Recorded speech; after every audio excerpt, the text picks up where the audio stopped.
Although E3 is come and gone, there's still much we can learn from the games that were shown that may not be apparent at first glance, and that includes New Super Mario Bros. 2. Even though it was playable on the show floor, the demo was only 3 levels long, so clearly the game is still hiding some secrets. So let's dive in and explore everything that Nintendo's shown off to see what we can find. In the latest trailer, we can see what appears to be the beginning of the game. Predictably, Peach has been kidnapped, again, and this time by the Koopalings. If this all sounds a bit familiar, that's because the exact same thing happened in New Super Mario Bros. Wii, but with one notable exception. Bowser Jr., the youngest of Bowser's kids, is nowhere to be found. It could mean that Nintendo's kicking it old school with this one and sticking only to the original 7 Koopalings like in Super Mario Bros. 3 and Super Mario World. Or maybe Bowser Jr. just has a different role in this game. Perhaps lending credence to this is the fact that the Koopalings are riding in the clown car, which used to be Bowser's until Bowser Jr. took control of it in New Super Mario Bros. Wii. Or maybe he just found a cooler ride that doesn't involve riding in a giant clown. Now there's a few more things we can infer from this intro. For one, if Nintendo sticks to the usual format of fighting one Koopaling per world, plus Bowser, this likely means that we're looking at a total of 8 main worlds again, plus whatever secret ones it may be like in past adventures. Yeah, it's not that surprising, but it does suggest the game's going to stick pretty close to previous games. Okay, now we've already mentioned the clown car, which has its roots in Super Mario World, but the background does too, which we've also seen in the other New Super Mario Bros. Games. But this is just a tip of the iceberg when it comes to Mario World references. Take these snake blocks for example, which while also in the original New Super Mario Bros. Actually got their start in Super Mario World. Then there's this battle with the Resnors, which you might also remember as the boss from the fortresses in Super Mario World. But unlike in Mario World where they always appeared in sets of 4, it seems they also come in groups of 2 now as well, as we saw when playing the E3 demo. So that basically confirms that they appear multiple times in the game. Combine that with the fact that they come at the end of a very fortressy looking level, and it looks like the Resnors are taking the place of both Bowser Jr. and the Koopalings as the boss of each world's fortress. Just like in Super Mario World. So if we're right, that means we'll be fighting each Koopaling only once now instead of twice, as was the case in New Super Mario Bros. Wii. Speaking of the Koopalings, Nintendo released this screenshot showing a battle with Roy Koopa. For one, it confirms that the Koopalings will retain their magic wands from Mario 3 and New Super Mario Bros. Wii, but were missing in Super Mario World. Despite that difference, there does appear to be another Mario World reference here. Take a look at the arena. Doesn't the battleground seem awfully narrow to you? It almost looks like the walls are closing in, much like Roy's battle from Super Mario World. Perhaps some of the other Koopaling battles are also based on their Super Mario World appearance. Like what if Iggy's battle took place on a tilting island again? We think it'd be a pretty cool throwback. Now we're not done yet with the references to Mario World. Check out the background of this scene. Does it look familiar? It's the same mountain range as featured in several of the levels from Super Mario World. If we freeze it right here, you can see the clear resemblance. They share the same jagged edges and similar 3-color palette, and this is the first we've seen of them since then. Unless you count what's been shown in the upcoming New Super Mario Bros. U, which revealed levels of very similar looking mountains all over the background. It's strange that, after all these years, 2 upcoming Mario games bring back this mountain range at basically the same time. It probably doesn't mean anything, but what if it does hint at some kind of link between the 2 games? It'd be pretty awesome if you could send levels from one game to the other. The only other thing that might support this wild idea is that Takashi Tezuka, who's been involved in nearly every Mario game to date, is overseeing both of them. But again, it's still probably just a coincidence. Now Mario World isn't the only game referenced here, as there's some Super Mario Bros. 3 Love and 2. There's a Paratroopas, Paragoombas, and then these colored blocks which are all over the place. And as we mentioned in our first video analysis, we wonder if that doesn't mean the white block is back too. You might remember that if you crouched on it for 5 seconds, Mario would drop behind the background. It was a really cool secret then, and it'd be awesome to see it back. And while I've got the Mario 3 footage up here, let's take a look at one more thing. Do you remember how some of the Paragoombas would drop Micro Goombas that would bog Mario down? You know, the same ones that also appeared in the other New Super Mario Bros. Games, only without the Paragoomba? Well, it looks like they're back. Do you see them? They're easy to miss, but they're there. Now, New Super Mario Bros. 2 isn't just about referencing past games. It also has some new elements as well, and key among those is the game's emphasis on coins, and lots of them. Nintendo has said that the ultimate goal is to collect 1 million coins, though we're not sure exactly what that does yet. And we can see what appears to be the game's total coin counter in the results screen for Coin Rush mode, which suggests that it doesn't matter which mode you earn the coins in, as they'll all be tallied together. Now obviously, that's a lot of coins, which is why they can be found all over the place.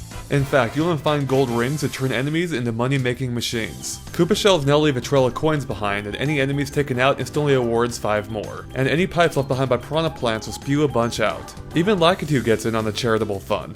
And if we take a look at the E3 demo, we can see that Cheep Cheeps leave a similar coin trail, as do Bullet Bills, if the official artwork is any indication. Beyond the gold rings, you'll also find new coin blocks that award a high number of coins if you time it just right, and even special warp pipes that convert your fireballs into coins at the excellent conversion rate of 1:1. And not surprisingly, there are brand new power-ups too that should help scratch Mario's itch for more coins. One of these is a gold block that sometimes appears once you've exhausted a normal coin brick. These bad boys award more coins the faster you go, encouraging risky behavior. While it's technically new, there was something very similar in Super Mario 3D Land. Then there's the gold flower, which not only turns Mario gold, but everything that has gold fireballs touch as well. And like most power-ups, it will last until you take a hit. We also saw a gold mushroom in the E3 demo, which awards either 50 or 100 coins.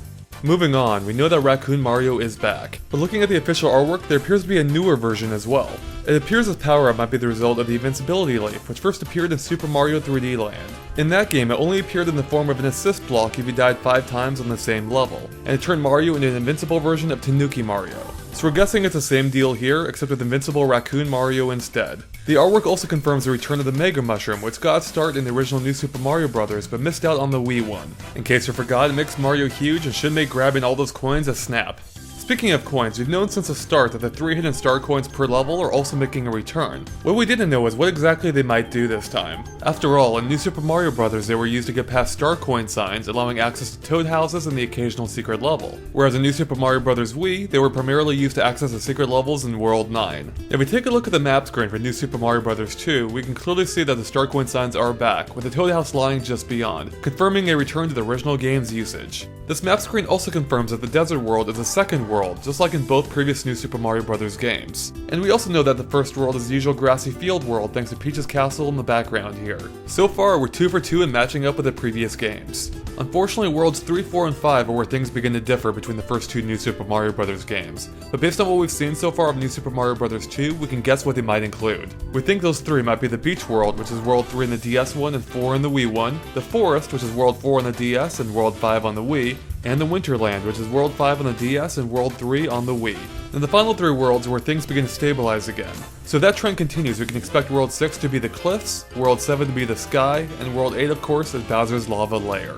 Okay, that's enough talk about what New Super Mario Bros. 2 has in common with the other games, now let's talk about what else is new.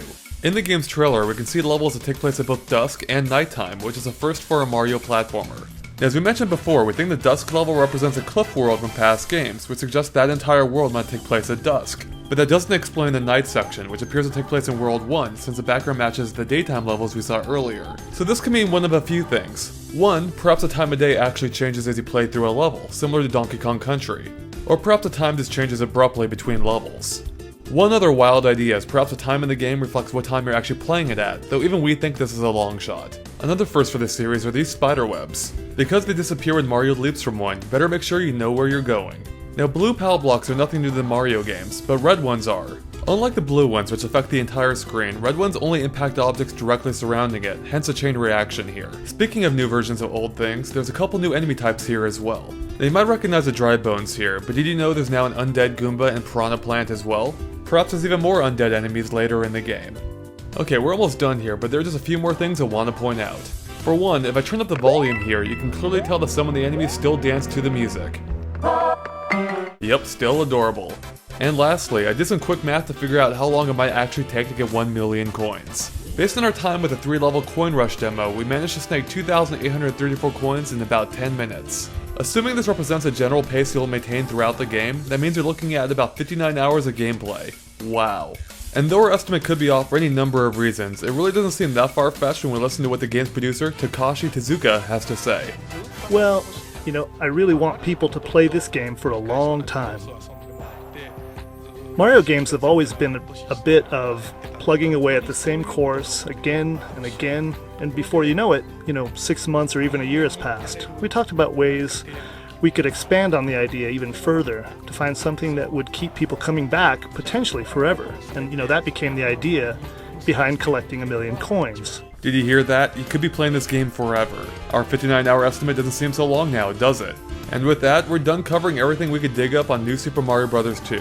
As always, let us know if we missed anything by posting in the comments. Thanks for watching, and make sure to stay tuned to GameXplain.com for more analysis videos and everything gaming.